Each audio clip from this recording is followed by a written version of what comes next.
Welcome to Whisperer of Madness. If you're enjoying the story, consider liking the video and subscribing. It really helps grow the channel and this community. Carelessness, Ancient Morning Star Arcane Art, Ocean Crash. With a body thousands of meters tall, a monster with the head of a cow, body of a human and tentacles for feet emanated powerful energy undulations.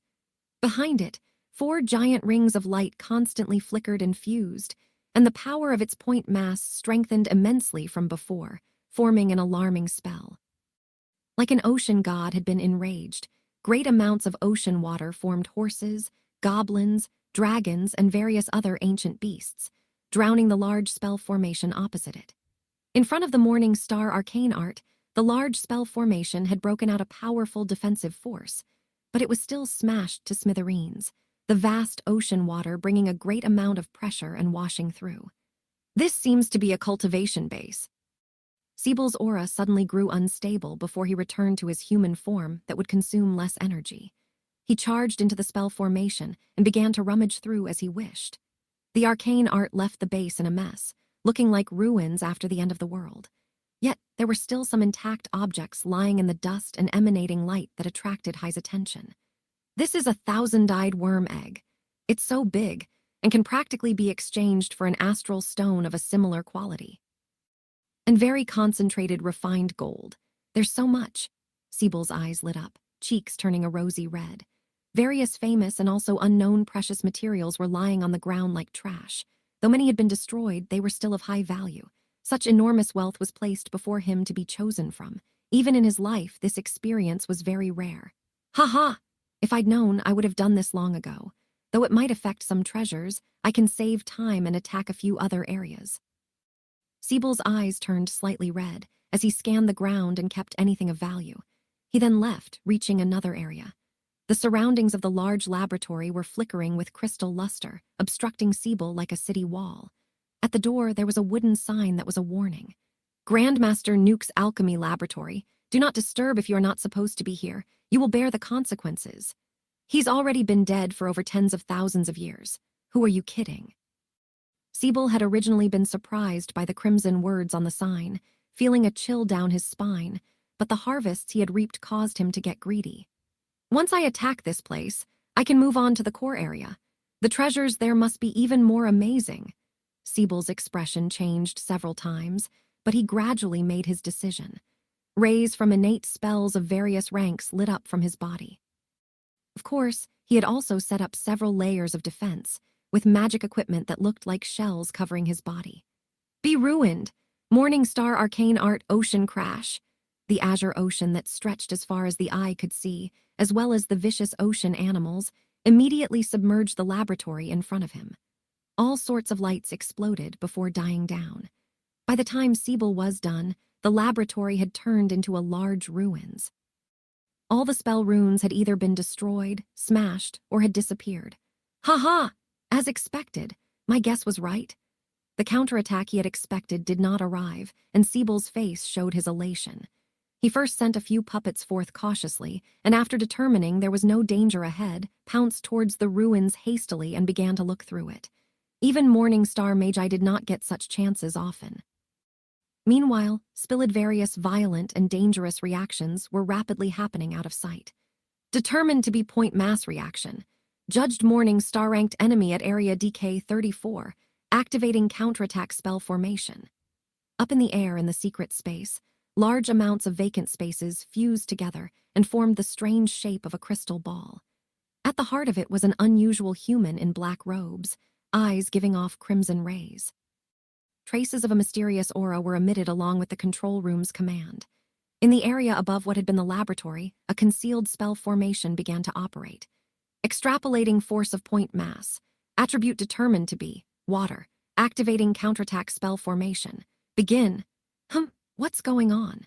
Siebel raised his head, and in that moment his intuition as a Magus made him feel immensely threatened. Some existence was giving him the chills. Not good. I need to leave immediately. He turned into a blue silhouette as he darted out. However, it was too late. With a terrifying high-pitched sound, a large crimson spell formation appeared in the air. Large numbers of runic chains formed a cage, trapping him inside. Target confirmed. beginning annihilation. The icy, robotic voice immediately gave Siebel the feeling that he was in immense danger. However, as a morning star Magus, he would naturally not sit and wait to be killed. "Ah, you want to kill me just with this spell formation." Siebel snarled, body exploding and revealing his true marine form. At the same time, the enormous undulations from the Morning Star final technique appeared once more. Morning Star Arcane Art Ocean Crash. A tremendous ocean descended, and many ancient creatures thundered as they charged straight for the runic chains. Wang! The attacks fell on the thin runic chains, but were not able to cause any damage at all. Large amounts of blue light were absorbed by the chains, causing Siebel's face to immediately turn pale. Ho-how! Seeing a spell formation like this that could absorb a whole Morning Star arcane art, Siebel seemed to have been dealt a massive blow. Were Morning Star not able to do as they wished in the continent? Their arcane arts were even more horrifying, so how could this have happened? Only now did he understand how terrifying ancient magi were, but it was far too late. Zew!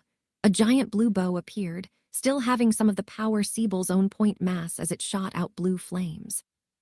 At the heart of the blue flames, there was a unique long arrow, the arrowhead having alarming black threads that distorted time and space. Pooh!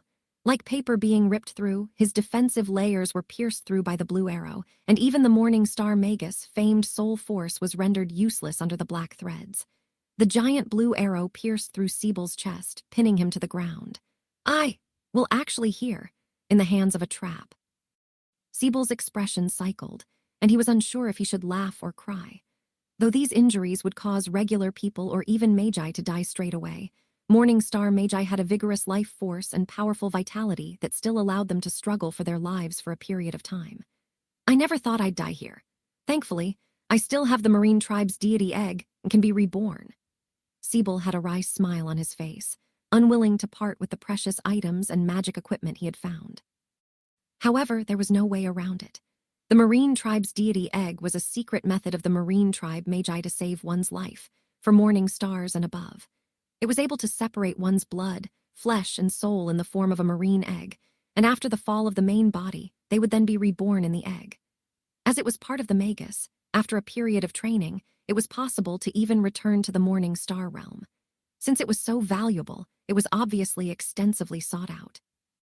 However, due to the limitations of the race, only the Marine Tribe were able to use it, causing many human morning stars to wring their hands in defeat. Though there were some magi who had one or even a few clones, if the main body fell, it was extremely difficult for the clone to reach Morning Star and was even considered impossible. Collection of soul aura complete. Beginning obliteration of soul brand. At this moment, the icy robotic voice sounded once more, giving Siebel the impression that he was really in trouble. Immediately after, he felt a strange force being transmitted to his body through the bow and arrow, and with the sensing abilities of his soul aura, felt it trace the source and reach a part of the past. A scene suddenly appeared in his mind. It was that of when he had carefully placed the deity egg in his Magus tower. At that moment, multiple black threads were sent out, puncturing the deity egg. "Oh, no," Siebel yelled while struggling. He could tell that with the changes in the scene, his original connection with the deity egg had been completely broken, and he would no longer have any chances at rebirth. In that case, if he were to die, it would truly be the end. How did it become like this? Large amounts of blood spilt from the corner of Siebel's mouth, which then turned into blue bubbles that exploded. His eyes closed for eternity. In ancient times, there were many magi with clones or those who entrusted their lives elsewhere. The methods were strange and hard to be determined, but many magi who had participated in the great ancient Magus War had still fallen. Once the original was completely wiped out, even a morning star would be helpless. Poof! A spot of light that was like a morning star emerged from his body, and with the guidance of a stream of astral light, broke through the space and left. This was a morning star Magus, point mass, holding his soul within. Based on legends of the ancient Byron Empire, when Morning Star Magi completely died, their soul would return to the astral plane for eternity, floating in the deepest part of the astral plane and waiting for their next chance at reincarnation. Point mass discovered. Beginning seizure. A few large hands full of black runes emerged from the air and grabbed at the point mass. The formless force immediately spread throughout the area, causing the starlight to turn unsteady. "Sue!" Taking this opportunity, the large black hands grabbed hold of the point mass, disappearing into the darkness. Set up previously, hidden in the control room, the scenes of Siebel's death were displayed on the crystal screen for a pair of crimson eyes. When the point mass was caught by the person behind this whole situation, the power bar increased by 1 unit on the side of the screen. The crimson light in that pair of eyes flickered intensely, but it soon subsided. The chamber turned deathly silent again. A dark figure stayed at its spot, unmoving, unbreathing. Meanwhile, news of Siebel's death swept through the entire ruins like a hurricane. "What's this feeling?" Leyland's face changed the moment the astral plane opened automatically upon Siebel's death. He felt the fluctuation in the atmosphere of the astral plane and the point mass. It was the same feeling he'd gotten when he'd killed Cyril, something he'd never forget. The death of a morning star Magus, the point mass returning to the astral plane. Leyland mumbled in disbelief. He took a long breath afterwards. Sure enough, ancient ruins aren't this simple. Even this core control room could be a mere disguise, with another true one hidden somewhere else. Leyland had gotten this suspicion a little earlier. Even if the old man didn't have full authorization, the defense of this place was far too weak.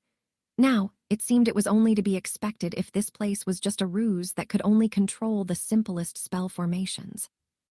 Those powerful spell formations that had the power to suppress morning star magi, and were even strong enough to kill them, were all hidden somewhere in the dark. Leyland looked at the old man who was lying on the ground with sympathy when he thought of this. It was obvious that his ancestor was of little importance in Scarlet Crescent. He had not even gotten a single bit of information about such matters. Anyway, all these things is none of my business. I've got what's important, and therefore it's time to leave. Leyland smiled, then flipped open the pale yellow notebook. Even if the old man's ancestor did not have much status, they had been very careful and had even noted down a secret passageway for the sake of their descendants. It allowed Leyland to leave Scarlet Crescent directly without returning through the original route, which greatly reduced the level of danger. If this works out, the mission this time will truly have gone perfectly. Leyland rubbed his chin. The others only know that I have entered the ruin, but they don't know what I have gained. There's still room for manipulation.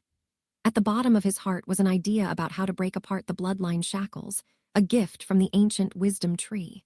This was priceless information for bloodline warlocks. Because of this, Leyland had to safeguard the secret, or else he could be rejected and even persecuted by the bloodline warlocks. The timing's just right. I know Siebel's dead, but the rest of the Morning Star Magi aren't aware of this, which means he can be my scapegoat.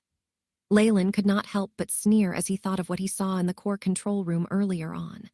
The other Morning Star Magi did not have the spell formation of this control room to monitor the entire ruin. At most, they only knew that one Morning Star Magus had perished, but they would not know which one it was. In this case, it was possible for him to disguise himself as Siebel. It wasn't like the dead could talk. Transfiguration, projection technique. With a thought, Leyland's aura changed, becoming similar to Siebel's, but this was far from enough. His cover would be blown the moment a Morning Star Magus scanned him with soul force. I planned to use this for research or just to sell it off. Who knew I'd be using it now? Leyland flipped his palm, revealing a translucent test tube. There was a tinge of blue blood in it, emanating light. This was the blood Leyland had extracted from Siebel during their fight. Conceal the bloodline. This is going to remove all light and resist detection. Leyland spoke in a half-singing and half-chanting voice. These were arcane arts that the AI chip had deduced from the inherited memories of the bloodline. It enabled one to use the bloodline of the target, covering up their own aura and imitate the energy fluctuations on the target. Soul Force would be unable to detect it. Moreover, this was a long-lost arcane art of bloodlines. Leyland had witnessed it when he'd awakened his own Chem-In bloodline. Other Morning Star Magi would definitely not have thought of it. The spells sounded out as the test tube opened up in tandem with Leyland's incantation. The blue blood drifted into the air, turning into a hazy shadow that enveloped Leyland. In the blink of an eye, Leyland looked as if he changed into another person. Not only did he have the same look as Siebel, even his aura mimicked those of the Marine tribe. It was so much so that the energy fluctuations of a Magus were emitted from him, as opposed to those of the vastly different warlocks. Even the radiant moon Magus of Jupiter's lightning would find it hard to recognize him under such circumstances. "Ma, Master!" The old man, who sat on the ground, saw Leyland changing completely into someone else, and he could not help but stutter. Leyland soon turned and looked at him, a trace of hostility flashing in his eyes. Tremendous golden flames crackled and melted the void within seconds, clearing out a path of lava. A blonde-haired, middle-aged warlock walked out with both hands behind him, followed by the phantom of a humongous golden lion. Right here, this is the first location where the energy fluctuations of a morning star Magus appeared. The core control room must be nearby. His brows furrowed while he glanced through the scenery on both sides. Looking at the huge depression and the remaining seawater, he frowned. Was I too late? Bang. Just then, the core control room nearby exploded, and a ferocious blaze engulfed everything. The warlock snorted with disdain, and a huge amount of fire was absorbed by the phantom at his back in an instant. His powerful soul force scanned around and discovered a blue figure immediately. Are you still trying to leave? He smiled sarcastically, while a ray of golden lightning shot out immediately from the phantom behind him, quickly arriving at the blue figure. Arcane art, myriad waves. An illusory domain in the form of a blue ocean was emanated from the blue figure, and a large surge of waves rushed ahead to form a huge wall that shielded him. Ka-cha! Golden lightning split the waves apart, revealing the original form of the trembling fellow. This was a giant who was a few meters tall, covered in blue skin. The inhuman aura was obvious. Marine giant Siebel. Indeed, he was the fellow guarding this region, and one of the first to enter the ruins. The middle-aged warlock nodded. Then he saw Siebel's figure flicker before he fled quickly. You can't escape. Wade, the radiant moon warlock, followed after him right away. As the blue giant was the first to reach the core control room, he must have gotten lots of treasure. Just the structural plans of the ruins would have him green with envy. Hand me everything you've obtained, and I will allow your true soul back into the astral plane. Wade looked indifferent, but the phantom lion behind him started to fidget. Only a fool will stay still. Half of Leyland's body was severely burnt, but his figure moved swiftly in the ruins to escape. Even though the situation was bad, he had managed to escape from Wade for the moment with the guidance of the map he had acquired. Leyland put in huge effort to disguise himself as Siebel in this time period. Not only had he changed his aura completely using the arcane art, he had also used the data recorded by the AI chip to imitate his domain, perfecting the facade. With the aura, domain, and even the face matching, even if Leyland told him the truth now, Wade wouldn't believe him. Not to mention that he'd spent a lot of effort to conceal his powerful spells. With the rush he was in, his opponent would not have a single clue about his identity. As for the old man and the core control room, Leyland had destroyed them both. He would never let someone who knew his secrets to live. After all, once the old man fell into another's hands, his disguise would be rendered useless. I didn't expect him to be this fast. Moreover, he's a rank 5 Magus who excels at lightning-based attacks. Leyland smiled wryly. He had disguised himself as Siebel, and even had to mimic his spells. Despite the fact that Leyland knew water could not outpower lightning, he continued to use water spells to fight against Wade as he could not risk exposing himself. What was worse was that the opponent was way too fast. He had been caught unprepared. However, it was all worth it. A trace of a smile showed up on Leyland's face, and blue light flickered in his eyes as he tested Wade's patience with the help of the numerous spell formations in the ruins. At last, Wade fumed with rage at the slippery moves of the morning star Magus before him, and did not want to probe Siebel any longer. Void Devourer! His hand reached out ferociously, and the phantom opened its monstrous mouth in an attempt to swallow him. Buzz. As if a massive black hole had appeared in the void, everything distorted and disappeared into the lion's monstrous mouth. This was what I was waiting for. Leyland's eyes glinted, and he hid behind another huge bell tower. Crack! The bell tower was broken, and even the foundation was uprooted by the suction force. Buzz! A strong wave of energy appeared, unveiling a complex spell formation hidden underground. What's this? Power from the core. Wade's brows furrowed. Soon, he was buried in crimson spell formations that came out of the blue. Intruder spotted, radiant moon warlock. A cold, mechanic voice sounded. The continuation, success. Not far away, the golden lion phantom was trapped in a crimson spell formation. Seeing it growl continuously, Leyland clenched his fist resolutely. Since he had the guts to take Siebel's place, he naturally also had a way out. Many important locations were marked out on the notebook he had seized. The energy hub was one of the most important places. Leyland was confident that once this area was attacked, the hidden defense program would immediately be activated. After all, he had intentionally avoided many spell formations along the way and used Morning Star arcane arts with restraint. Thus, he appeared relatively harmless. Needless to say, the program would deal with the more terrifying rank 5 Warlock first. A Radiant Moon Warlock was not to be trifled with. Even in the ancient times, such a Warlock was a strong contender that conquered. The collisions between these two would instantly devastate their surroundings, causing an already chaotic region to become even more disordered. Even if there were any problems or clues left behind, they would have been quickly wiped out in the destruction. As the Golden Lion Phantom continued growling, Leyland smiled coldly, his body completely fading into the void. The ruins no longer held any attraction for Leyland. The dangers would increase exponentially, and forcing himself to stay wouldn't bring him any benefits as well.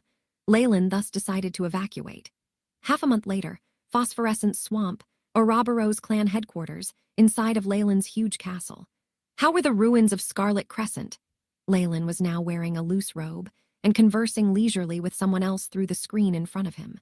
Paul's figure surfaced on the screen, just that he seemed a little gloomy. Even his tentacles were drooping listlessly.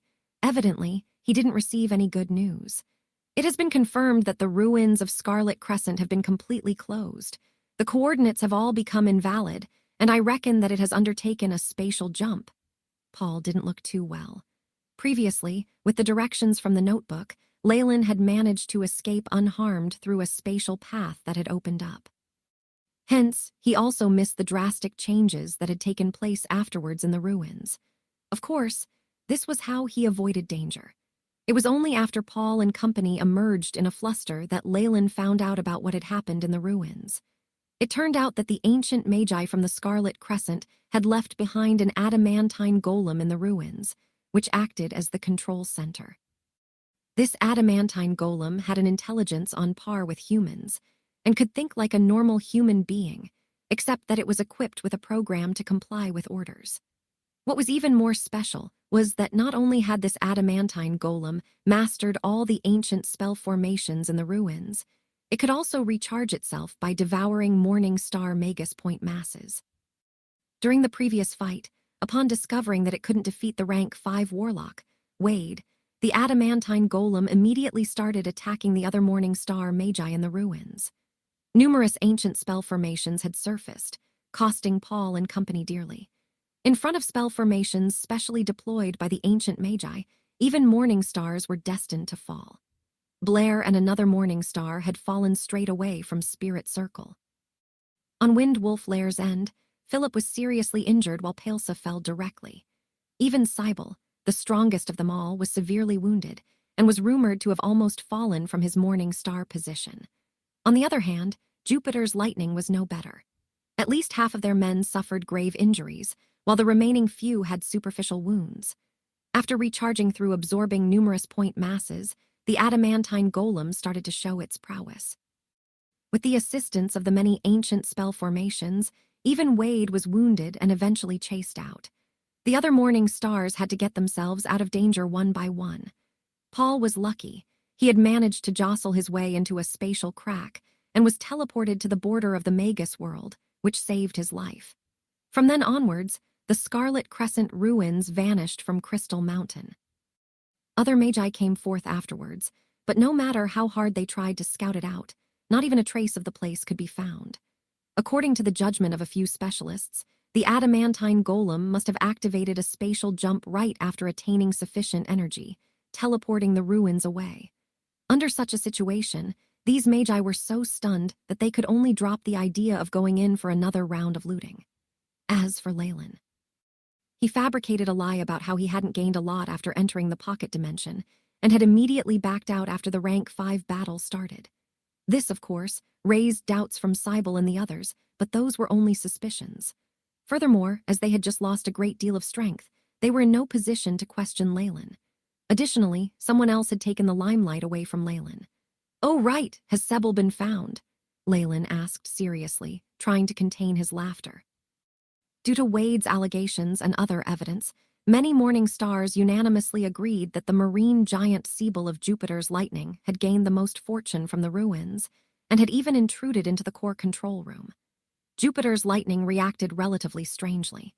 They declared that Sibyl had already fallen and perished. Even the deity egg in the Magus tower was damaged. This did raise some suspicions. However, the Warlocks led by Wade were enemies with them, and thus did not receive any response. They could only try to probe for information on the sly. He has. As you know, prophesying about a morning star Magus is really troublesome, especially with the presence of the morning star domain. Coupled with the radiation from the Magus himself, even a radiant moon Magus specializing in prophecy spells cannot solve such problems. We need someone that is at least a breaking dawn, and he has to be an expert in prophesies. Paul gave a forced laugh. A breaking dawn throne specializing in prophesies. Leyland smirked. Such a person has never been seen before in the central continent. We suffered many losses this time round and returned with only injuries. Only you managed to reap some decent gains. Paul seemed sour, which was rare. He stared at Leyland's right ear. Leyland gave a light laugh and touched his earlobe. A crescent accessory covered his ear, casting a crescent shadow. This was a high-grade magic equipment, the scarlet earring. After confirming that it didn't pose any danger, Leyland immediately put it on. A high-grade magic equipment. Even Morning Star Magi would be envious. After all, even the raw materials of such an item have disappeared from the face of the central continent for a long time, thus it would be impossible to produce it again.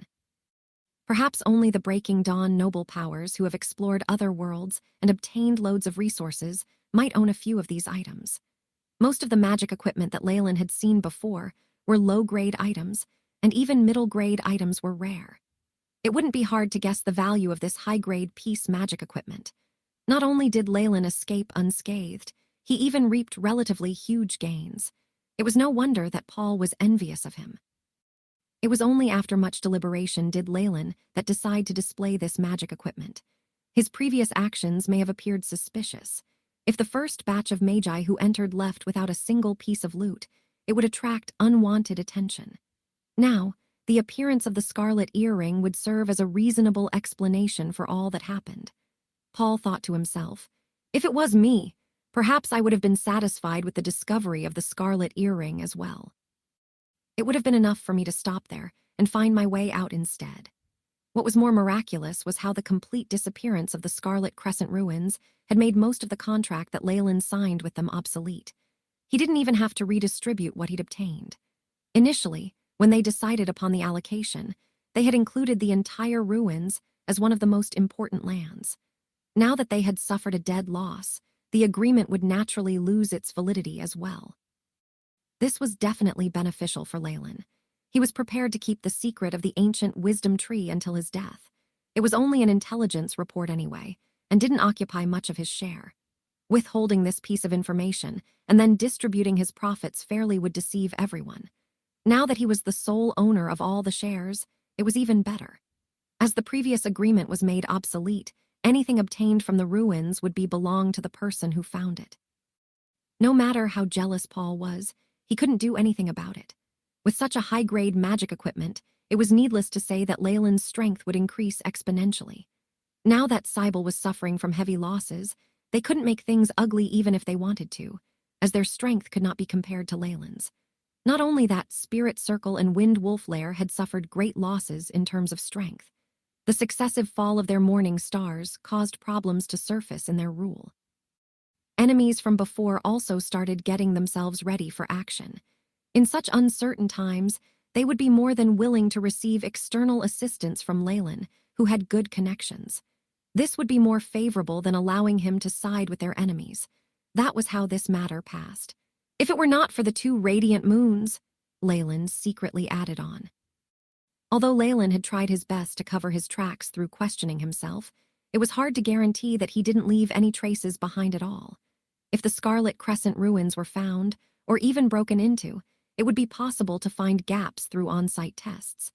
There were many tricks up the sleeves of those radiant moon magi, many of which he would not have even thought of. Thus, there was still a hidden danger. But what was a little risk compared to these returns? Furthermore, the radiant moon Warlock on Leyland's end, Wade, was very certain that the marine giant Siebel was the main culprit. This imperceptibly lifted immense pressure off Leyland. Since he had long offended that radiant moon Magus from Jupiter's lightning, a little more enmity wouldn't make much difference. "Oh right, Sir Leyland, you seem to have gained a lot from this trip to the Scarlet Crescent ruins. I have a few items here as well. How about a mutual exchange?" Paul finally revealed his true intention of making the call. Although both he and Leyland had obtained a few items in the ruins, they might not be fit for use, thus it was vital to exchange items of equivalent value. "Morning Star area. All right, we can make the trade in the Morning Star trading area," Leyland said after a moment and nodded. He then ended the call. The point of the transaction was a small plane that was accessed and linked through the astral gate. It was the channel to which Siebel gave Leyland access for trading amongst Morning Star warlocks. That was a large camp and trading area built together by a few radiant moon warlocks, and Leyland was delighted. Though his Magus Tower and astral gate were still under construction, he could still travel through another astral gate. While pondering over this, Leyland entered a large honeycomb-like structure in the technological section. Here was an astral gate that could be used. "Your Grace!" Chap brought a group of warlocks in white coats that looked very much like researchers from his previous world and bowed to Leyland. I want to use the astral gate here. The rest of you can leave first." Leyland waved his arms, sending Shat and the rest away. With his current status, Shat did not dare say more. He immediately brought his subordinates away, giving up the spacious laboratory to Leyland. "Astral gate?" Leyland saw a giant stone gate in the spell formation at the center. Around the stone gate were blue flames that formed a giant bundle of light and covered everything. If Leyland wasn't at the Morning Star realm, he might not even see the true body constructed of astral stones. The stone gate was simple yet dignified, spatial runes roving around and revolving every once in a while as they emanated a unique luster. "Astral plane, what a vast, wide place.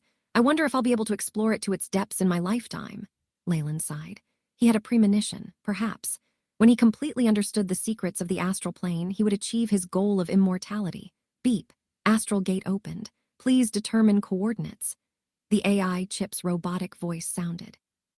The giant stone gate emitting blue astral light began to rumble, a large black whirlpool appearing in the middle. Boundless silver spatial rays shot out from within, as well as a vast, mysterious astral aura. "Go!" With a wave of his hand, a point of light that was like a star landed on the astral gate. These were the coordinates to the Morning Star trading area that Paul had given him. After the AI chip had recorded it down, he could use soul force and turn the location into a point of light. The coordinates of different worlds and plans were very different from the 2D plane coordinates in Leyland's previous life. It was definitely not 3D either, but something that constantly warped and jumped in curves. At the same time, they seemed to have some point of reference in the astral plane and formed a specific frequency. Even with the powerful calculative abilities of the AI chip, it was still unable to simulate the entire process. Only through continuous use could it be completely understood. When the point of light that was like a star landed on the surface of the stone gate, a startling change happened. Bzzz. The astral gate trembled, the countless wandering runes emitting an alarming luster. The two sides of the gate opened with a rumble, revealing a spatial passageway that was like a galaxy. As expected, the consumption is very little. Just the reserves of astral stones that I borrowed can be used for 3 days or more. Leyland was in no hurry to enter, only watching the AI chip as it recorded data, and couldn't help but nod. The operating rules of the astral gate still had to abide by the most fundamental physical laws. The further the teleportation, the greater the consumption. The Morning Star trading region was at the edges of the Magus world, and the consumption was obviously low, to the point that it was negligible. It was very convenient in moving manpower or cargo. That's not right. This Morning Star area is obviously a strategic location for large bases and war movements of high-ranked warlocks. Leyland was startled, but immediately understood. With a point of communication in the Morning Star area, as long as organizations had Morning Star warlocks and astral gates, they could be sent aid from the Morning Star area through astral gates, and could even have warlocks from the Union lend their support. It could be said that the Morning Star area, along with the astral gates, was a huge teleportation network that linked all bloodline warlock organizations. What an amazing plan. Such a convenient method of receiving aid, and very flexible as well. It's no wonder that bloodline warlock organizations are spread throughout the central continent and are still so close. There doesn't seem to be any issues that might divide them. The more Leyland thought about it, the more clear it was. He couldn't help but begin to admire those radiant moon warlocks for their thoughts and decision. Of course, the requirements to enter the teleportation formation was very high.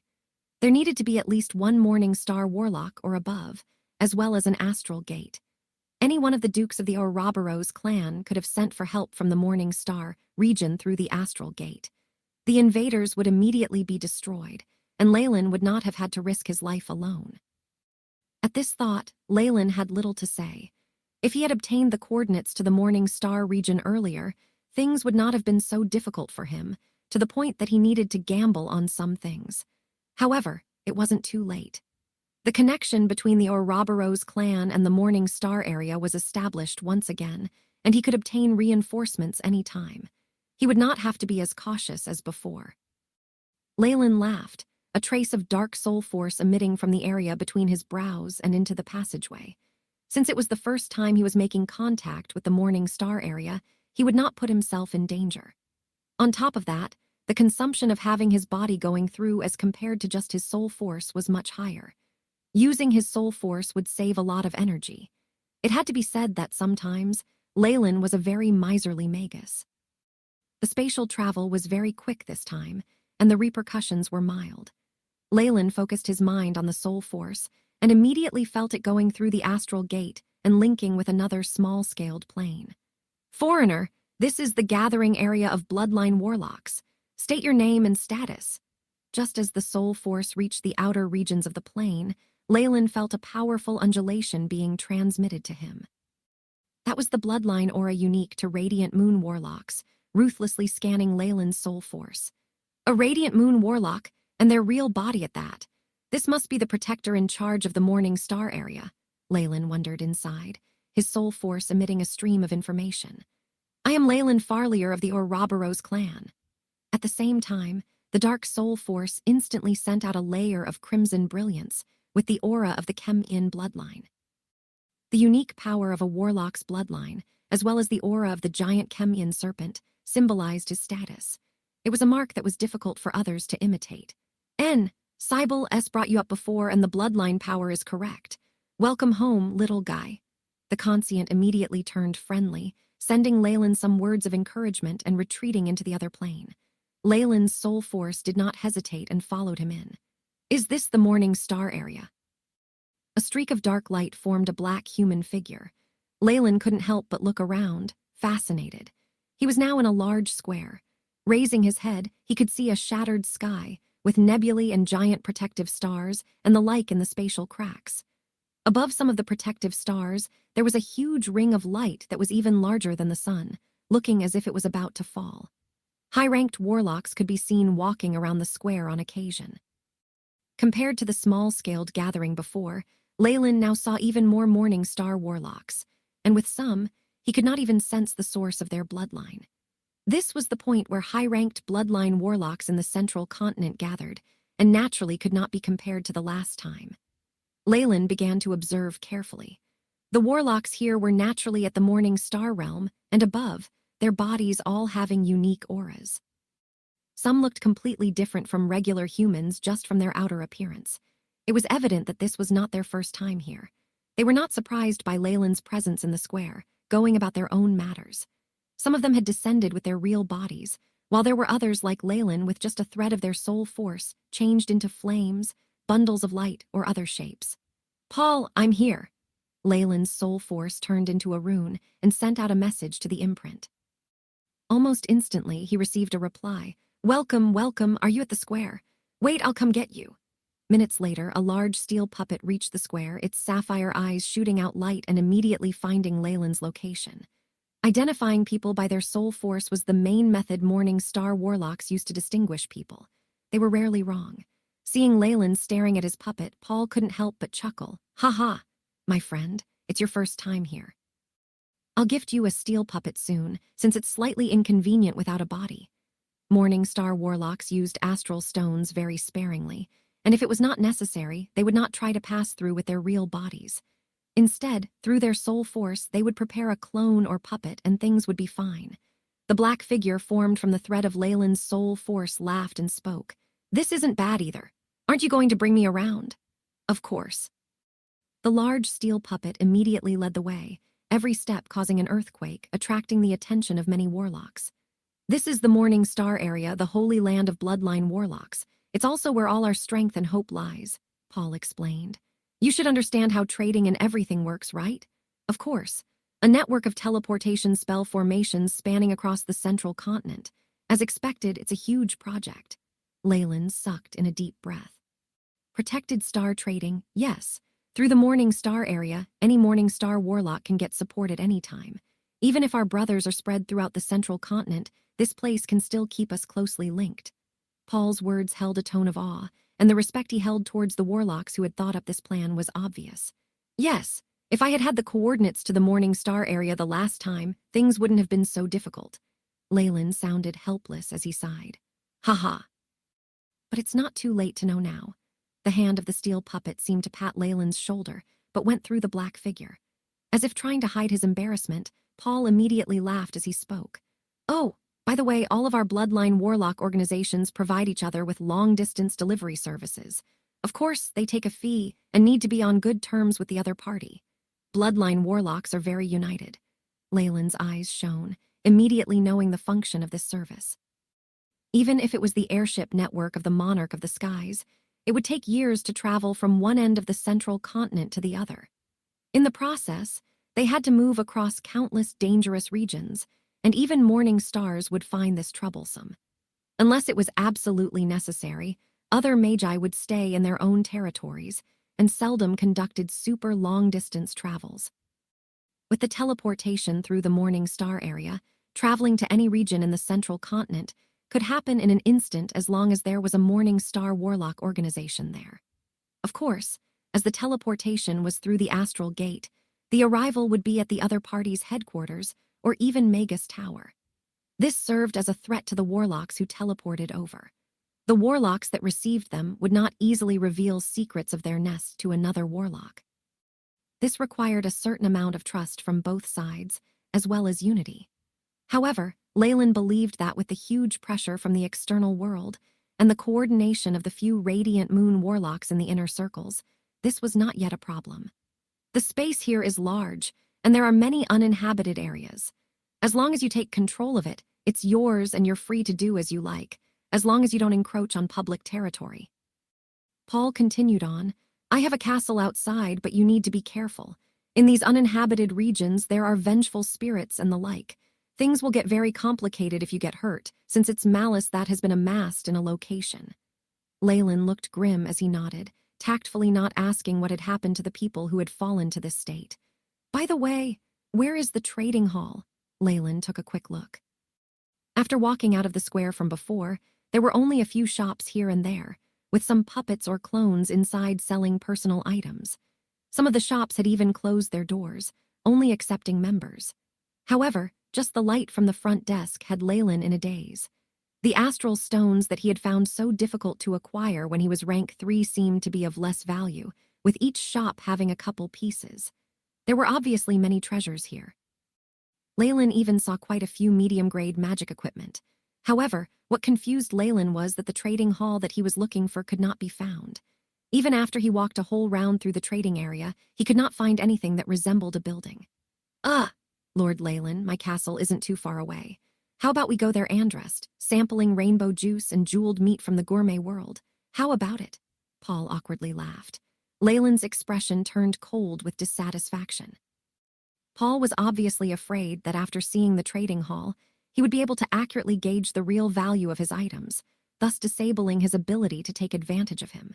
Hee. Big octopus, are you swindling newbies again?" Before Leyland had even flared up, a large flower that looked like a rose giggled from the side. The rose looked about the size of a regular human, its roots twisting around each other and forming something similar to a human's 2 feet. A little girl's face appeared at the stamen. "Hey newbie, the public area for trading is above you. Just look up and you'll know. No need to thank me." The giant human-shaped flower hummed while skipping off, while Paul's face turned red. Thankfully, he was now controlling a puppet, and it was not evident. Above me? Leyland raised his head in amazement, staring at the large, starry skies that were like the universe, particularly at the giant star that looked ready to fall. Numerous rings of light formed a pattern around her, bright and beautiful. Could it be? Leyland was shocked, soul force immediately extending to the protective star. Rumble. Like a universe exploding, information streamed into Leyland's brain. If he had not already reached Morning Star Realm and had some experience in the past, he might explode from this onslaught of data. Selling 5632G Astral Stone. Accepting exchange with item of equal value. High-grade meditation technique. Void Phantom, total of 5 levels. Complete. Requesting. Purchasing bloodlines, remains, or even goods from ancient creatures at a high price. Price will be favorable. Add me immediately. At the side was a secret imprint symbol. Medium-grade magic equipment trade. I need a defensive magic equipment. Any difference in price can be compensated with another 100-star gems. Selling living beings, desolate bone wolf tribe, as well as a wolf king with a limit of rank 3. Selling spatial arcane art as well as an incomplete spatial coordinate. If interested, please hurry. Leyland's eyes flashed with blue, the AI chip quickly turning and gathering all this information, forming a large price list and a curved line of the selling price. Leyland chuckled, clearly understanding the preciousness and general prices of certain items. Ha ha! The weather's quite good. Paul laughed. Lord Leyland, there's too much chaotic information here. I just wanted you to get some rest. Paul said something even he wouldn't fall for. Would Soul Force need rest? Unexpectedly, Leyland immediately agreed. Lord Paul, please lead the way. Wah, what? You still want to go to the castle? Oh, no, I mean, are you not going to take a look at the market? Paul was slightly confused and even bewildered to the point that he forgot his words. Ha ha. Spirit Circle is my Ouroboros clan's ally, so I obviously believe you. Besides, I'm rather curious about the rainbow juice and jeweled meat. Leyland lifted his head and chuckled, looking as if he did not mind. Paul was immediately touched. What he did not realize was, in the moment Leyland laughed, there was a cold glint in his eyes. After walking out of the public area, everything instantly seemed desolate. The Morning Star area was a plain after all, and no matter how many of their few Radiant Moon Warlocks had dealt with it, they could not attend to every single area. Even public places were frequented only by Morning Star Warlocks, and thus appeared like a ghost town. The area was large, but there were few people, and the frequency of an individual occupying a lot of land was extremely high. The situation was even worse outside. Besides a few castles and buildings like that near the public region, the other areas were basically a wasteland. The vengeful spirits formed of malicious thoughts and ill intent were very stubborn and difficult to deal with. Before a complete purification, even Radiant Moon Warlocks had few methods to deal with it. They could only allow them to lie around idly, not even able to make use of them. They headed all the way to Paul's castle. While it was called a castle, Warlock's aesthetics were rather different from those ordinary people. The castle in front of Leyland was a few large spheroids floating in the air, with a column connecting the bottom to the ground. Look, this is the castle I designed myself. What beautiful arches. And that feeling of complete perfection. Oh, it makes me want to recite a poem. Paul was obviously in a good mood, but Leyland politely declined. On the ground, there was an installation similar to an elevator. The smart butler immediately recognized Paul's aura, sending him and Leyland into the castle. Ha ha! This area is rather crude with only a few refined gold servants. Don't take offense. Paul brought Leyland to a strangely shaped hall to sit, and an intellectual servant immediately brought a round plate over. Inside was juice that was spilling over with an aroma, as well as roasted meat. The juice was poured in a transparent glass cup, but revealed a 7-colored luster, similar to a rainbow. The meat, too, had a tint on the surface similar to jewels. These two were food from another world. Even Morning Star Magi would have difficulty obtaining this. The taste was amazing, and though Paul usually could not bring himself to enjoy it, he had taken it out and shown off his treasure for Leyland's sake. It's all right, Leyland laughed as he shook his head. While he knew that in theory they could move migrants here to work, the purification was not thorough enough. Besides Morning Stars, even other low-ranked warlocks might not be able to handle the contamination, much less regular people. Perhaps the Union head had already attempted at experiments in this area, only to be met with failure. Leyland did not think into this, picking up his cutlery in a practiced manner and elegantly cutting himself a piece of jeweled meat. Oh! The moment the piece of meat on the fork entered his mouth, the delicious juice from the meat combined with a unique aroma and began to attack Leyland's taste buds, causing every cell in his body to rejoice. That is delicious. I'm not going to hold back then. Mind ready to take some revenge, he began to enjoy the food without restraint, feeling a thrill go through him as he watched Paul's heartache. Soul Issue, the gourmet world, was another world in the astral plane. Rumors from ancient times had it that even a brook or a rock would taste supremely delicious there. This was the pinnacle of enjoyable food, and many magi could not resist the temptation. Based on Leyland's knowledge, the Warlock Union had yet to have any records of a successful attack on another world, which made these all the more precious. Seeing the delicacies in front of Leyland constantly being consumed, Paul's robotic face seemed to be in anguish, especially the soul force that unwittingly showed his emotions. Leyland was even more cheerful as he ate quicker. Though his main body wasn't here, the pleasures felt by soul force could be connected to the main body. When Paul could no longer endure this, Leyland raised his head properly. Lord Paul, seems like we can now discuss the issues about trading the spoils. The look of grievance Paul had on his face had Leyland laughing inside, but his expression was even more serious. Paul wanted to vomit blood. After coming out from Paul's place, Leyland's expression still held a smile. Though he had taken a hasty look, the AI chip had already remembered the prices of everything in the trading market, giving Leyland a price list of objects used by morning stars and above. With this list, Paul's thoughts of taking advantage of Leyland's unfamiliarity with market price was thoroughly fruitless, and he had even suffered a loss of great amounts of treasures from the gourmet world. Recalling his expression of wanting to vomit blood, Leyland felt the urge to laugh. Of course, Spirit Circle was still Ouroboros clan's ally, and Leyland had not gone too far. At least, when he had been eating the meat, he'd thrown a few bones to Paul. When he sold off some of the treasures from Scarlet Crescent at a slightly discounted price, Paul's dead expression eased slightly. That said, the other party would definitely not dare deceive him anymore. Boom! Yellow earth exploded, and a giant black figure strode forward, each step causing the surroundings to tremble. As expected, a puppet is easier to use than soul force. Leyland controlled the giant black steel puppet, extremely satisfied. The soul force from before had only been a virtual body, and he could not do many things. On top of that, the energy consumption was high. Now that he had the puppet, it was like giving his soul force a layer of clothing. Not only could he do things that needed a corporeal body, even the energy consumption had lessened. This puppet was obviously not Paul S. Leyland had teleported one over himself.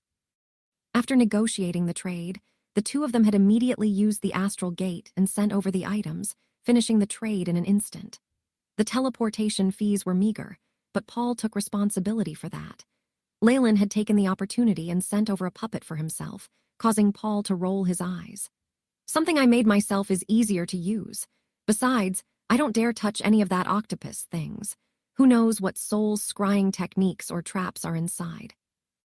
Leyland was still quite fearful towards the most mysterious branch of bloodline warlocks, the spirit warlocks. Leyland's eyes flashed, having discovered something. His body turned into a black figure, colliding into a little hill like a savage beast. Boom! The hill exploded, sending rocks flying everywhere.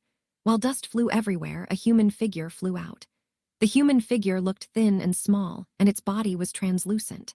One was somewhat able to see the scenery behind it. A vengeful spirit that possesses worldly malice. Leyland burst out in laughter, soul force forming a large hand and grabbing it. By the time his opponent came before him, Leyland realized that the vengeful spirit looked to be only 13 or 14 years old. It looked like a delicate boy, eyes still holding fear. The environment isn't bad here, and the vengeful spirit created here is considered top-rate even in the central continent.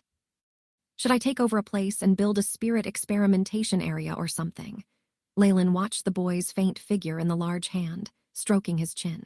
This vengeful spirit was completely intimidated by Leyland's terrifying pressure, and could only tremble. Is this power the malice of the world? While grabbing the boy, Leyland felt a strange force emitting from the body, and even trying to invade his soul force. This was a force similar to the force of destiny, yet at the same time also similar to Gaia's extensive will. If not for Leyland having researched deeply into these two areas, he might not even have noticed it. If it was a complete and powerful world, even morning stars would be unable to handle its malice. It's a pity, Leyland sighed. This was merely a plane, and it was broken. Even Gaia, Eswell had been defeated at the hands of radiant moon warlocks till it was in tatters. If not, it would not have only this amount of strength. Gaia's will was, in actuality, the culmination of common trains of thought amongst living bodies, and even non-living bodies such as the earth and ocean. Now, however, all intellectual beings of this plane had been exterminated, leaving behind vengeful spirits and allowing warlocks to take over more of it. Perhaps, tens of thousands of years later, humans would thrive. Gaia's will, which would be protective of the new humans and warlocks' benefits, would completely replace the original will here and beat these down. This sort of malicious intent depends on the entire plane. If a new Gaia is not created or the area is completely destroyed, this situation will not completely die away. It will be very troublesome. Leyland's brows furrowed. Soul force began to quiver with a specific undulation, immediately shaking out this malicious intent. Bang. The faint figure of the boy in his hands immediately looked sinister and quickly exploded, turning into streams of black air and dissipating. How long will it be until all the mysteries of the soul are laid bare before me? Leyland observed the desolate area, sighing ruefully as he commanded. AI chip, show me the progress on the simulation of the 5th level of Chem-In's pupil. Beep. Progress of 5th level of meditation technique, Chem-In's pupil, 30%. The AI chip loyally intoned. This number had been stuck here for a long while, and if he did not make any breakthrough, he would probably not be able to make any progress. Looking at this number, Leyland sighed silently. In terms of a Magus progress from ranks 1 to 3 relied on spiritual force. From 4 to 6, it would touch on the soul. The even more mysterious rank 7 required the grasping of some power of the world, or in other words, laws. Leyland was now stuck in the training of the soul. Chem-In's pupil only had 4 levels, and there was no elaboration on the later realms. Leyland could only grope around blindly. However, soul force was hard to understand. Even the AI chip now could not completely come up with the date of others. How could he conduct simulations and the like? Perhaps even rank 5 or 6 magi or warlocks might not be able to fully understand the working of souls.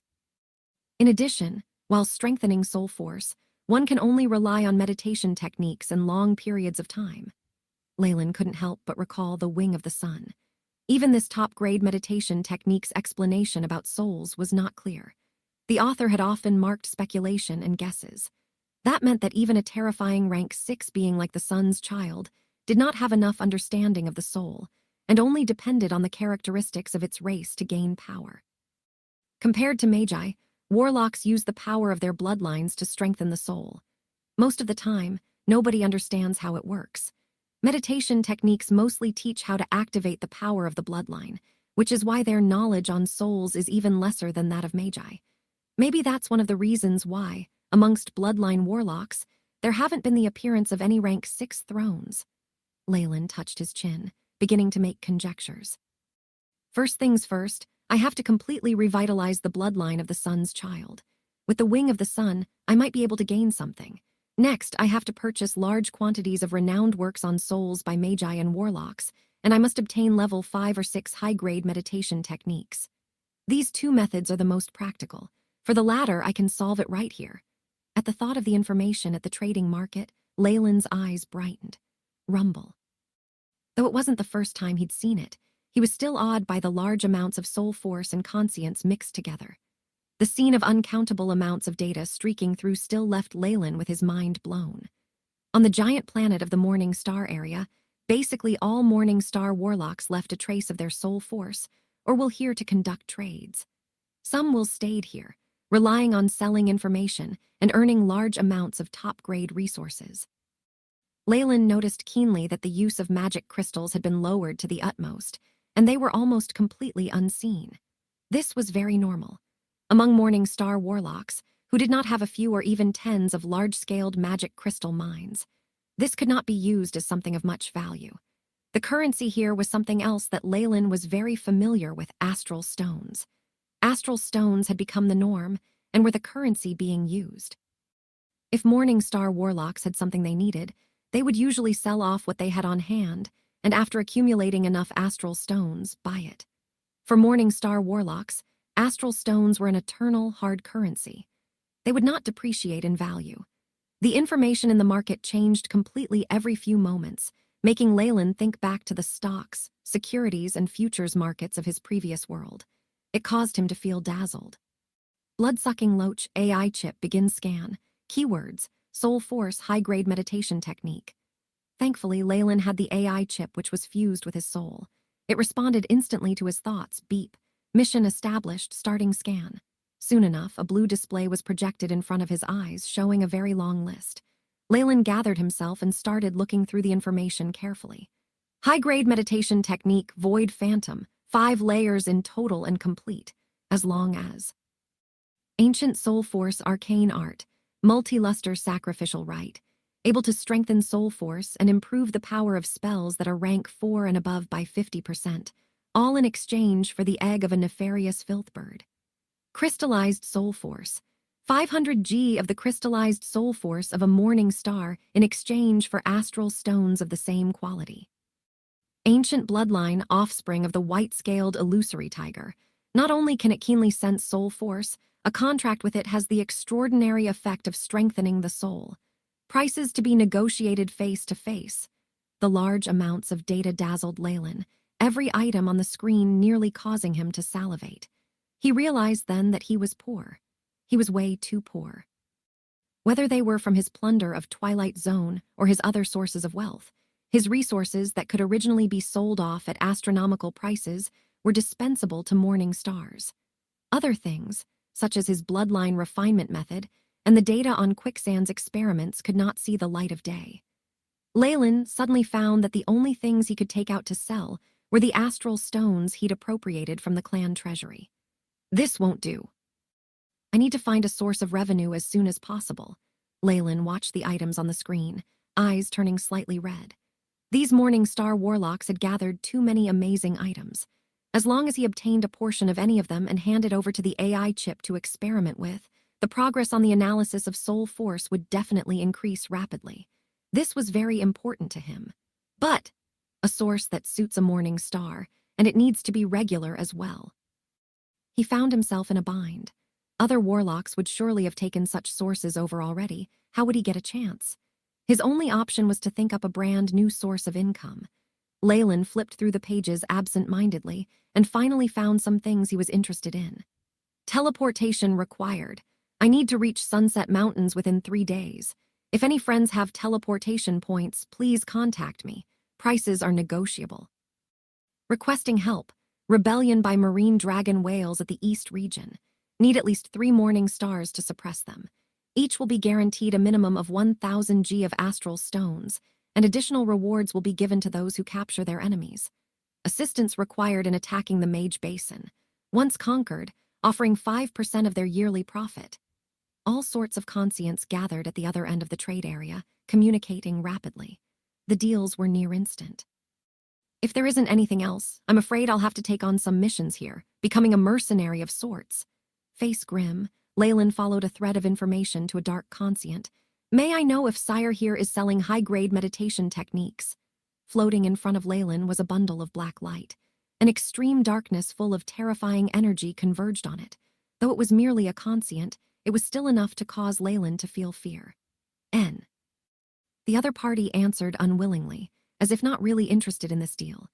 Unlike other items, this sort of knowledge and special techniques could be sold off multiple times, and not even at a very high price, which was Leyland's first target. After all, he had already gained a top-grade meditation technique, Wing of the Sun. With this one, as well as the other accumulations from before, the AI chip's research would reach a whole new level, and he could obtain more information. May I know the price? Leyland calmed down, readying himself to negotiate with the other party. He did not have a lot of astral stones, and there were a lot of good resources here. He needed to be frugal. Besides, the requirements listed by the other conscients were just unbelievable. Even Leyland could not take it, especially the one asking for the egg of the nefarious filthbird. He'd blacklisted that choice right away. The nefarious filthbird and Trial's Eye were at the same level and had the ability to traverse worlds. How could it be of equal value to an ancient arcane art? Just thinking of this, Leyland felt that they were crazy. As for the soul force crystals, he could just produce himself. They weren't all that useful anyway. In general, since there was news of people hoping for an exchange, they obviously wanted to sell items off at a higher price. Hence, very few deals were made in this trading area. Most of the idle soul forces and conscience lazed around here, and once they saw a cheaply priced trade, immediately pounced forth like a bunch of sharks that smelt blood. Morning Star Warlocks were erudite, and also had the detective ability that Soul Force offered them. Each and every one of them was old and sly, and while it was not impossible to pick up cheap gains, the effort and time one needed to put into it was too much. This was the conclusion Leyland came up with after surveying the scene multiple times. Hence, he gave up on the thought of picking up cheap deals and began to trade honestly. My Void Phantom not only has 5 complete levels, but also includes an affinity to the element of illusion. It's at an unconditional price of 5,000 G of astral stones. The Dark Conscient didn't seem to care if Leyland actually wanted to purchase it. However, its requirements for the users is too high. Besides, we're all warlocks. The high-grade meditation techniques of Magi are only for reference, which makes your price too, Leyland frowned. With his knowledge of high-grade meditation techniques, just a few casually thrown-out sentences caused the conscient to begin hesitating. Furthermore, haven't you sold this meditation techniques many times already? How can it have the same price as before? Realizing he had a chance, Leyland immediately attacked. After a complicated negotiation similar to the business deals in his previous world, Leyland finally bought the high-grade meditation technique, Void Phantom, at a low price just like he wanted to. However, the astral stones he had gotten from the headquarters of the Ouroboros clan had been practically halved in that instant. He calculated it all carefully. The real wealth was definitely on the 3 dukes, and all that was left in the headquarters were merely scraps. Leyland had too few astral stones left on him after buying the meditation technique. He took a look around, and upon finding nothing special quickly found a little corner, his soul force withdrawing from the Morning Star area. Ha! In the headquarters of the Ouroboros clan, at the core laboratory in the technological department, Leyland gave a long huff and observed the black crystal in his hands. Beep. High-grade meditation technique Void Phantom has been recorded. Saved into database under high-grade meditation techniques, the AI chip's emotionless voice sounded. Very good. Seeing the progress bar that was now progressing again, Leyland's heart that had been aching was finally consoled. He left the technical department and came before the bloodline laboratory from before. This was the core laboratory of the Ouroboros clan, and only the 3 Morning Stars were allowed access to it. Of course, after Leyland took over, he had used this as his own laboratory. The experiment on the revitalization of the Sun's child bloodline had been performed here. Tower Genie, how's the situation with the specimens? Leyland asked. The specimens are currently doing well. The number of surviving blood-sucking loaches is being kept at 20 and above, and they have consumed 32.7 tons of culture fluid. The Tower Genie projected a series of data in front of Leyland, to which he nodded his head. At the beginning, the blood-sucking loaches' numbers had rapidly dwindled, but after the other specimens had gotten used to the bloodline of the Sun's child, they could finally survive for a longer time. At this point, a decent number of them could remain alive at a time. Leyland came to the cultivation pool from before. The liquid in the pool had already turned a dark green, with occasional streaks of gold flashing underwater. It had also expanded tenfold from before. Water splashed everywhere, and a golden monster jumped out to bite at Leyland, its mouth full of sharp teeth. It was even spitting out flames. TSSS. Before the flames could reach him, they were blocked by a layer of white light. Black lightning grouped together to form a large hand, slapping it back into the water. It's very lively, Leyland chuckled, judging this mutated blood-sucking loach. Perhaps calling them blood-sucking loaches was no longer suitable, since what was in front of Leyland was a whole new species that had gone through the stimulation from the bloodline of the Sun's child. It had expanded in size by 10 times and was full of golden scales. There was even a strange horn-like thing on the head, and it had scarlet eyes and sharp teeth below. It growled, on the offensive. As if the attack had given rise to some chain reaction, multiple golden streaks jumped out from under the water with a splash, beginning to attack each other and roaring.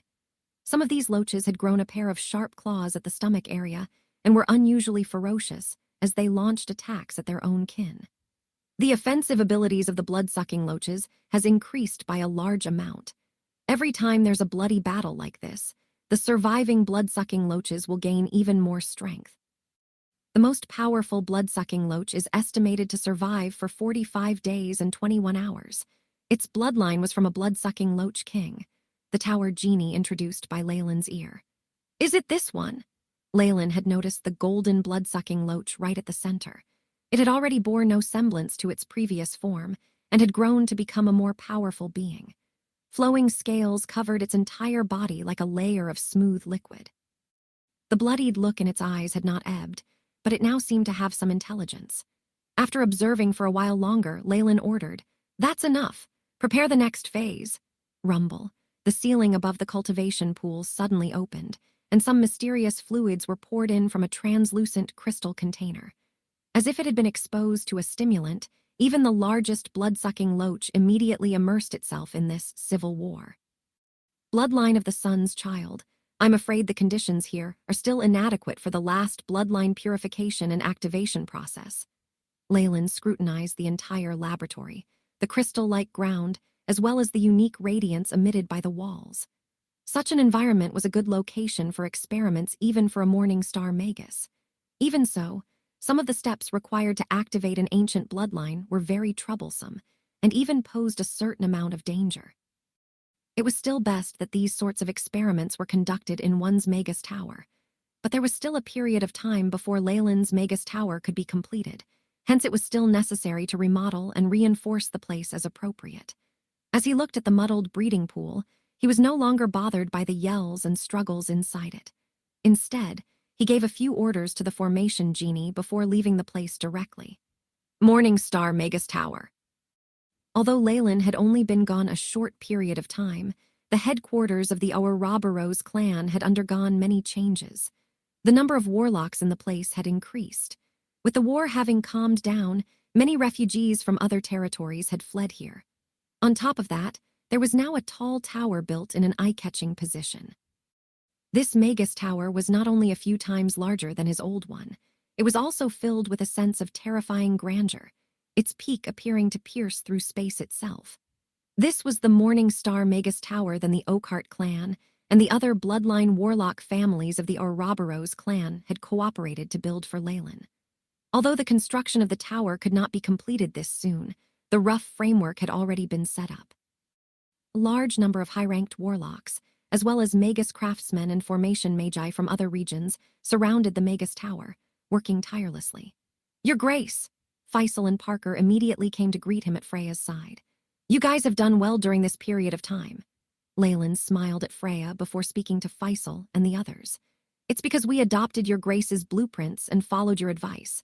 We're confident that we'll be able to complete the construction more quickly than normal." Faisal reported respectfully. There was still a slight shock in his heart. In his view, with Leyland being able to promote to the Morning Star realm at the mere age of 200 or so, his talent as a warlock was incomparable to begin with. What he did not expect was that Leyland could actually focus on both the construction and formation spells whilst undergoing Magus practice. It made Leyland seem monstrous. Of course, those thoughts were hidden within his heart. He definitely couldn't show them on the surface. "Good, pass down my command. The work is to be halted every night. I want to handle it personally in a more in-depth manner," Leyland said plainly. "Could it be that you want to?" Faisal's eyes sparkled, and he left shortly after. "Now, who can overthrow you?" Leyland looked at his own Morning Star Magus Tower, a confident look emerging on his face. His previous Magus Tower had been destroyed by the Oakheart clan, but now they'd had to pay with a Morning Star Magus Tower instead. Furthermore, Leyland was now confident in his own strength. Even in the entire central continent, there were not many who could destroy his Magus Tower again. He also would not allow himself to fall into such a low. Leyland looked at the huge landmark-like Magus Tower, and a slight joking expression flashed in his eyes. "Perhaps, after millions of years, this Magus Tower will come to symbolize me. Let it stand here forever." Deep in the night, there was not a single Magus around the Morning Star Magus Tower anymore. Even Faisal and the others had left the place long ago. They understood that the Magus Tower was the core of a Magus power. Surely Leyland had some secrets that he would set up, and the fewer that knew the better. Moreover, the intense radiation of a Morning Star Warlock would exert great pressure on them. It would be safer to avoid it. Leyland walked alone inside the empty Magus Tower. Most of the runes and spell formations hadn't been set up yet, and many of the basic amenities were also unused. The tower right now was just an empty shell without a defense. AI chip, begin scanning the entire Magus Tower. Slowly adjust the radiation power, Leyland commanded. Mission acquired, beginning synchronization. Adjusting. The AI chip immediately responded. Accompanying the AI chip's sound, a 3D structure appeared before Leyland. A brilliant radiance was also emitted from his body that began to merge with the entire structure. Compared to the previous time where his radiation spread out without discrimination in Scarlet Crescent, destroying everything, Leyland was currently extremely careful in controlling it. This process allowed the Magus Tower to slowly accept it and adapt. High-ranked magi could revitalize ancient materials through their radiation, and even produce many anomalies. This was common knowledge in the central continent. Although Leyland's Magus Tower made use of high-quality materials, he still needed to use his radiation to unify the materials in order to let it reach its peak condition. Many rumors held that there were often ghosts, vengeful spirits, and other such things where magi lived, a byproduct of the changes a Magus radiation caused in the surrounding territory. Leyland was currently strengthening his Magus Tower, and at the same time leaving his own mark on it. Even if it was deliberately held back, the radiation of a Morning Star Magus was a disaster for weaker magi. This was why Faisal had immediately transferred those magi away as night arrived. As for other times, based on Leyland's control, as well as the compressive abilities of the point mass, he had long since become able to securely lock up the radiation in his own body. Since he didn't leak the slightest bit, there would be no problem. If someone looked from outside, they would see a beautiful view. Standing out from the surrounding darkness, a Morning Star Magus Tower seemed to be wrapped up in a colorful radiance. Even the dark sky was dyed with its colors. If they got closer, they would hear an increasingly clear hiss of a giant serpent, causing one's hair to stand. What accompanied the hissing of the giant serpent was another sound which seemed like a singing curse, yet at the same time like a worshipping voice. It surrounded the entire Magus Tower, making it seem mysterious. Because Leyland had joined in himself, the construction of the Magus Tower had been sped up. The building seemed to be morphing day to day. It has finally reached this point. Leyland's pupils gleamed with excitement as he watched the gold creature in the large confinement room. Now, the blood-sucking loach had completely lost its previous image. Instead, it had transformed into a terrifying creature that was similar to the golden dragons from legend. Golden scales covered its entire body, their glimmer making it seem as if it was a god from the ancient times. On its forehead was a rune in the shape of a sun, emitting a blazing light. Leyland had a premonition. If it was not for him suppressing this beast all this time, the first thing the creature would do was probably to transform into a gigantic fireball, rising from the ashes and advancing to the Morning Star realm. In other words, this was a Morning Star creature. Now, creatures of this level were already very rare. If it were placed among the circles of Morning Star Magi, it would probably cause a huge sensation, even more so encouraging the emergence of another bloodline Warlock clan. Upon seeing Leyland, the golden dragon howled and a blood-red light flashed in its pupils.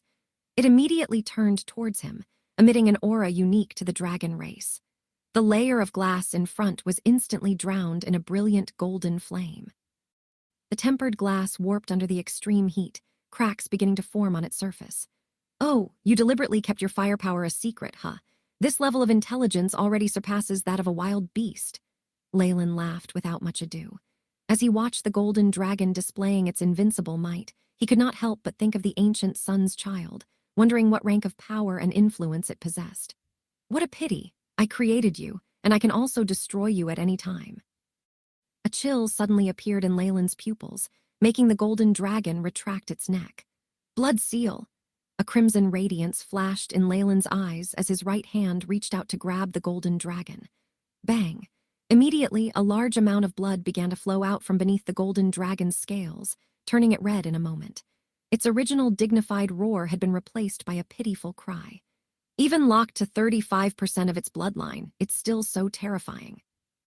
A hint of worry flashed across Leyland's face as he watched the shrieking creature. The experiment that he had performed on the golden dragon previously out of convenience had immediately allowed him to understand the stubborn nature passed down through its bloodline. However, this sort of attitude verifies the wisdom tree's hypothesis. Now all I need is extended research, clinical trials, and then… Leyland stroked his chin and made up his mind. But the good thing is that the bloodline of the sun's child has been completely activated. It's the bloodline of an ancient rank 6 creature after all, and even a drop is enough to create another morning star creature. The corner of his lips curled up in a slight smile. Now, on to the final phase. Boom! A ball of golden blood which was the size of a fist floated in the air like a fireball. It released a terrifying amount of light and heat, slowly raising the temperature of the room. The temperature was so high, in fact, that space itself distorted, rifts appearing near the blood. This was the unstable phenomenon resulted from the burning of the sun's flame. "Activate!" Leyland said emotionlessly as he watched the scene. A great amount of light emerged with a whoosh, strengthening the surrounding walls. Many runes shot out one after the other, locking the blood down. At this point, it looked like a miniature sun. Leyland had specially reinforced this secret chamber, with the express intent of locking the bloodline of the sun's child. From how it looked, the effect wasn't rather bad. He nodded secretly before looking at the AI chip status screen. Beep. Completing the genetic makeup of the sun's child, beginning imitation, deducing according to the meditation technique, wing of the sun. The AI chip intoned loyally. Recuperation, the wing of the sun, was a top-grade meditation technique that was meant to complement the bloodline of the sun's child, and was abstruse and unfathomable. Even the AI chip had not been able to analyze it. Now, however, the combination of the real bloodline of the sun's child and its DNA sequence worked together to solve the many difficulties that had been confounding him. With the Dragon King's mystic might he had obtained in the past, he now also had the Void Phantom, which came to 2 complete meditation techniques. This meant he had a decent, accurate database to draw upon. The simulation of the 5th level of Chemoyan's pupil saw some progress once more. Seeing that his main objective was satisfied, Leyland couldn't help but sigh with relief. Rank 6, top-grade creature, sun's child. Leyland observed the blood that was like a little sun, and began to furrow his eyebrows. With this and the wing of the sun, he could instantly create a powerful Warlock family. Warlocks with a bloodline stemming from a rank 6 creature hadn't yet appeared in the central continent. If another Warlock or Magus were to find out, things would get complicated for me. A wry smile appeared about Leyland's lips. How could it be only complicated? The moment this news leaked, even if malicious Warlocks weren't an issue, it was highly likely that the Breaking Dawn monarchs would be alerted. After all, they would not want to see the rise of another Breaking Dawn bloodline Warlock, which would affect the current equilibrium of power. It's a pity. If not for my bloodline being permanent, I would long since have used the sun's child's bloodline. Leyland heaved a long sigh. But his eyes immediately cleared up. Classify this area as a forbidden region of the highest grade, confidentiality rank X. Anyone who comes in here besides me is to be killed. No exceptions. His voice was cold, as if every word of his carried with it chilly air that contained millions of ice shards. Understood. The spirit genie's similarly unfeeling voice sounded. Perhaps only beings that lacked human intelligence would not understand the terror that was Leyland. On top of that, Leyland looked at his empty surroundings, gently stroking a crystal ring on his finger. Whoosh! 5 translucent phantoms appeared around him like a breeze, as if voluntarily squeezing out from the void. There were no energy waves, just 5 pairs of bloodshot eyes staring at him as their owners half-kneeled on the floor. Protect this place well. Any who dare intrude are to be eliminated immediately, Leyland said, as he sent out a spiritual command through the ring on his finger. The 5 phantoms nodded speechlessly and immediately disappeared into the air. With them concealed, even the AI, Chip could barely discern their auras. These void assassins are pretty useful. It's a pity that there are only 8 left. Leyland was full of admiration as he watched the assassins disappear, touching his chin. These 8 void assassins were naturally his gains from Scarlet Crescent. He had carefully checked before. Every one of these void assassins had the strength surpassing a crystal phase Magus. Their method of traveling through the void was stealthy and hard to defend against. Even a Morning Star Magus would be in danger if 5 of them acted in tandem, ambushing him. With these defenses, he could somewhat relax. I can't keep it here, and I need to use it as soon as possible. Alternatively, I can wait till the Magus Tower is completed and deposit it there, Leyland pondered. Using the bloodline of the Sun's child to perform experiments on bloodline ignition was too much of a pity. Leyland still had other uses for this blood. The bloodline of an ancient rank 6 creature was an invaluable treasure. Next is to amass more strength and push for the advancement of my soul force. The best would be for the AI, Chip, to represent soul force numerically, which will make everything much simpler. Leyland subconsciously looked at his status. Leyland Farlier, rank 4 Warlock. Bloodline, Giant Chemoyan Serpent. Strength, 50, Agility, 45, Vitality, 65, Spiritual Force, 506. 9. Magic Power. 506. Magic Power is in synchronization with Spiritual Force. Soul Force. After entering Morning Star, the aim was to make progress in regards to the soul. His spiritual force and other stats would no longer undergo major changes. At this thought, Leyland looked into the progress of the AI. Chip's simulation of soul force and found it to be stuck. He couldn't help but roll his eyes. The analysis of soul force cannot be done in a day or two. A thread of understanding rose in Leyland's mind. 5 years passed in the blink of an eye. The original Ouroboros clan had now completely stabilized. Though the other allied forces still occupied a part of the territory that had belonged to them, a larger war had not occurred. From how a few organizations were silently withdrawing their forces, the general situation was progressing positively. Those warlocks seemed to have forgotten their hatred from the past, and the situation at Phosphorescence Swamp stabilized as they continued with their lives and research. And yet, the subconscious bloody glint that remained in the depths of their eyes proved that the traces of the war were still present. Or rather, the seeds of revenge were buried deep in their hearts.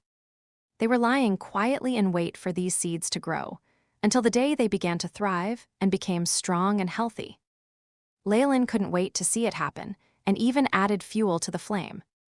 From his perspective, the bloodline warlocks before led far too comfortable lives, particularly the Chemoyan nobility.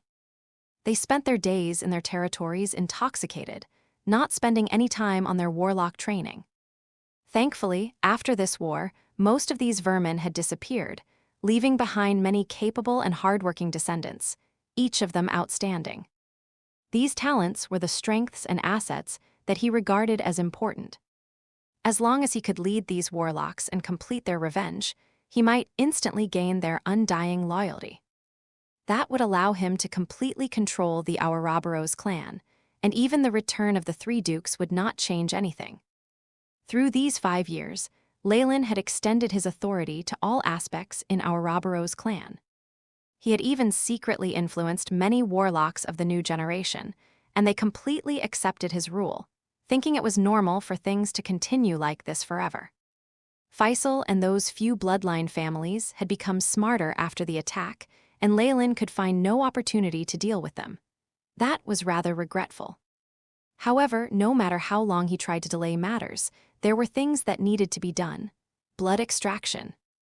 Above a geographical basin holding an ethnic group, Leyland wore a luxurious platinum Magus robe that was actually a piece of magic equipment. His expression was stern as he reached out his hand, and a formless giant vortex appeared in the air with a grab. Large amounts of blood beaded down, turning into a stream as it gathered in his hands. It formed a highly concentrated crystal that looked similar to a ruby. Below him, a giant tribe of a different race had suffered heavy casualties. Besides a few high-ranked magi, almost nobody had survived. All of them had their blood drawn and turned into dried-out corpses. This bloodline drawing method is truly tyrannical, Leyland nodded. The arcane art he was using to extract blood came from his own bloodline inheritance. In ancient times, it had only been a convenient spell to draw blood on a large scale. However, with his modifications, as well as the power from the soul force of a morning star, the effect was truly terrifying. Its strength was enough to destroy a country. That was not all. The bloodline gems gathered from the bloodline extraction were also a very important resource for warlocks. Crimson light flashed in Leyland's eyes as he tucked away these concentrated crystals that sparkled like blood diamonds. You of a different race. You dare? A roar full of denial and pain sounded out, bringing with it energy waves at the morning star realm. My job is done. The rest is your business. Leyland bowed with a smile and retreated to the back. Leyland, you really know how to goof off. In front of him were a few morning star warlocks. The burly man who was the head teased Leyland, but still went forward. Who exactly are you? Why did you come here? The rays of light dimmed, revealing the morning star that had hastened over. It was a giant formed of flames, eyes full of fury. There's no reason. If you want to blame something, blame yourselves for occupying this area. The burly man sneered, the phantom of a large black goat that was thousands of meters tall emerging from his back. This goat not only had the horns of a demon, but also a torso that was similar to a human. However, it was full of black fleece, looking to be like the demonic satyrs of the underworld. Morning Star Warlock. The giant fire elemental elder couldn't help but blurt out. Following that, others in black clothing stood up before him. The morning star auras they similarly emitted caused the fire elemental elder's pupils to shrink. Rumble. The few morning star warlocks surrounded him in an enormous formation. The energy undulations extended to the horizons and even dispersed a few large dark clouds. Once everything was over, the burly man from before approached Leyland. Lord Leyland's blood extraction truly is worthy of its reputation. Here is your reward. The burly man tossed a little pouch full of astral stones to Leyland. The total comes to 13,423 grams of astral stones. Check the amount. Many thanks. Leyland sighed heavily. This time-consuming and very lengthy mission was finally over. Besides concentrating on his own research, he would take on a few missions from time to time from the Morning Star region, earning astral stones to purchase other items to nourish the soul. The task this time was a mission to help the burly man suppress the fire elemental elder. HMPH. These tribes actually worship an elemental being from another world. Even death cannot wipe out their sins, the burly man scolded, still angry. Sudden change listening to the mission leader's complaints, Leyland remained silent.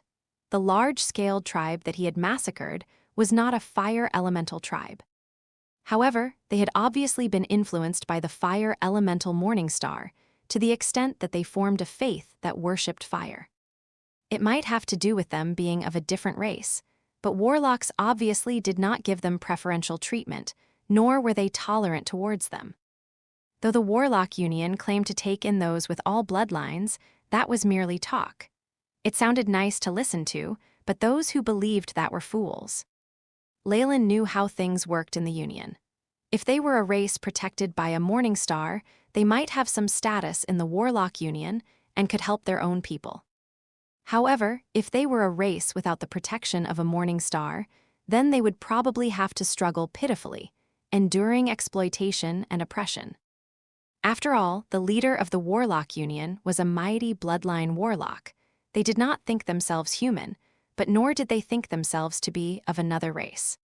Hence, their attitudes towards completely different races seemed rather hypocritical. Especially for beings like these who hadn't even joined the Union and sided with the enemy. There was no consideration for them. Of course, Leyland did not bother with these trivial matters. He had taken on and successfully completed the mission and had thus gotten the rewards. It was that simple. The time spent on investigation and combat was already annoying him. In addition, with his experience from his previous world, he was beginning to feel concerned. Why would a morning star-ranked fire elemental elder appear here? He had even bewitched many tribes to be on his side. If not for them finding out and eliminating him in time, this entire region was likely to have fallen into chaos soon. And yet that wasn't what worried him the most. The other party had already begun spreading a religion, and that put him on his guard. Recruiting believers and propagating religious beliefs was a very dangerous signal. Leyland, who had experience from his previous life, understood the gods that the Westerners worshipped purely based on some misinformation, legends, or even utter nonsense. This act of preaching was evidently different from that of high-ranked magi, and it wasn't the sort of primitive worship of uncivilized communities. Real gods, and not only one at that, were spreading their own religions. It was not just the worship of fire. A plot was also afoot to revive Beelzebub, the sovereign king of gluttonous desires. It all gave Leyland a very bad premonition. Even though Leyland rarely bothered with religion in his previous world, he wouldn't get this wrong. Of course, this was just a conjecture. He had no idea what the real world of gods was like after all. Most documentation from the ancient era did not touch on this. The appearance of the world of gods was the beginning of the ancient Magus world's decline. Hence, the amount of books that had survived that era were the fewest. This was why Leyland had yet to gather much data on it, despite his status. This could, therefore, be a misunderstanding on his part, but Leyland did not want to continue down that line of thought. No matter how superficial his thinking might be, he knew that the real gods in the world of gods were, at the very least, at rank 6 and above. They were existences who had grasped a certain power or law, and such great strength was what Leyland needed to look up to. The moment he were to be caught up in giant complications like this, only death awaited him. With his current strength, at least, he would amount to nothing. Leyland had always stood by the motto that one could only accept responsibility equivalent to their strength. That was how he had been able to live till now. He knew himself well, the games and contests between the gods and Magus world. Let the higher ranks take care of it. In any case, there were still many breaking dawn monarchs in the central continent. Rejecting the burly man's sincere attempts at urging him to stay, Leyland traveled through the astral plane, instantly arriving back at Phosphorescent Swamp. Blue light flashed, and Leyland's figure broke through the enormous astral gate. The feeling of long-distance teleportation is really... Leyland shook his head and laughed. The spatial pressure that had almost killed him while he was at rank 2 was like a cool breeze to him right now, not affecting him much. Welcome home, Master. A green elf similar to the tower genie from before flapped its wings and flew above Leyland. Leyland nodded, the AI. Chip linked with it, and he then knew all the recent events in the Magus Tower like the back of his hand. The large astral gate behind him stopped humming, and the light from the blue flames above it began to fade. After the light completely dissipated, the astral gate returned to its state of an unadorned stone gate. The teleportation from the Morning Star area required the astral gates of both sides to be linked simultaneously. Leyland had obviously entrusted this task to his loyal tower genie. You did well, Leyland nodded in praise. It's my honor to serve Master. The tower genie had inherited the A. Chip's partial intelligence and had an icy expression. There were no fluctuations in its voice. Leyland had long since gotten used to this. After all, one could not have very high expectations of a program. He was pragmatic. It would never betray him due to the AI. Chip's commands, and that was what was important. Outside the astral gate were many laboratories and binding rooms. A few terrifying adamantine and mithril puppets, even void assassins on occasion, would appear in the corner every once in a while. Streams of black air seemed to constantly flow down the walls on both sides, bringing with them a mysterious luster and color, causing the decorative oil paintings to change slightly. This was the intersection of Leyland's Magus Tower. With his own participation, as well as the selfless financial aid from the Oakhart clan, the construction was already completed. On top of that, the other party had supplied a large amount of astral stones and helped Leyland build an astral gate of his own. the one he had just exited. Based on the intelligence he had, the Oakhart clan had practically exhausted their reserves and even sold off many properties to build the tower and gate. It was a huge setback for them.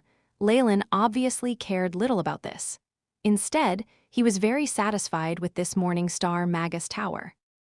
Furthermore, with the influence from his radiation, the entire Magus tower had somewhat gained a life of its own. The tower body was now very harmonious and automatically generated a few shadow servants, dark serpent tentacles, and the like, perfecting the defensive abilities of the building. Suddenly recalling something, Leyland told the tower genie, "Tell your mistress that I'm back and that I plan to have dinner with her tonight. Your will shall be carried out." The tower genie bowed and quickly retreated. Evening in the hall of the Magus Tower. There were brilliant lights and vibrant colors everywhere. A few high-ranked Warlock maids, who were lucky enough to be selected to enter the Magus Tower, were tense as they worked busily. Laying the long dining table with intricate gold and silver cutlery, candles, and the like. While everything was completed with nervousness, Leyland held Freya's hand and walked in slowly. "Your Grace, my lady." A few maids immediately bowed to Leyland and the woman at his side. Beside him was obviously Freya of the Blood Serpent family. She had married Leyland years ago and now dressed like a noble. She looked very poised and had an inborn noble temperament, though there was a trace of gloom between her eyebrows. "I know what you're worrying about." Leyland couldn't help but console her in a tender manner after noticing it. "But I think there might be a chance for my bloodline to become even more perfect, or perhaps advance to an even more powerful realm. Hence, my bloodline still isn't mature, and the children born of this will become a regret. None of us want to see this, do we?" After listening to Leyland's explanation, Freya seemed to feel better, revealing a smile that even enchanted the maids. Leyland chuckled. His previous words were half-truths. However, through the Scarlet Crescent ruins, as well as the conversation with the Wisdom Tree, he now had an idea as to how he could solve the issue of his bloodline shackles. Hence, he was in no hurry to leave behind children. If not, he would be harming his own blood. When he advanced to a higher level, the descendants he had would definitely have a higher starting point and potential. This would be beneficial to both of them, and even if Freya were puzzled by this, Leyland would still persist. "I'll listen to you." Freya pursed her lips and laughed, and then got Leyland to sit. Within the Ouroboros clan, Leyland was an existence that could hide anything from the masses. His will was the will of all the giant Chemoyan serpent warlocks in the Ouroboros clan. Freya naturally did not say more. Furthermore, in the deepest part of her heart, she was very trusting of Leyland. This would affect the Farlier family, after all. By the way, how are Parker and Faisal? And Snoopy, too. Was his trip to the Demon Garden successful? Leyland spoke to Freya while eating the delicacies that the chefs had thoughtfully prepared. Most of the time, he was the one asking the questions, while Freya answered. When the heartwarming dinner was over, and while Leyland was enjoying his black tea, Freya finally asked, "Leyland, how long are you going to stay here this time?" A trace of anticipation flashed in her pupils, probably longer. The missions from before are finished, and there are still a few experiments that have to be done in the Magus Tower. Leyland began to speak endlessly while beating around the bush. Freya's palms were under her chin and her eyes were full of worship, almost emitting stars as she smiled gently and listened. Ka-cha. This comforting moment did not continue for long before it was interrupted. When the sound of glass breaking was heard from Freya's body, her expression changed drastically. "This is the necklace mentor Duke Emma left for me. Inside is a thread of her soul flame." Freya yanked out a platinum necklace that had a large blue gem at the center. The blood-red flames leapt out, but at this moment seemed to have withered.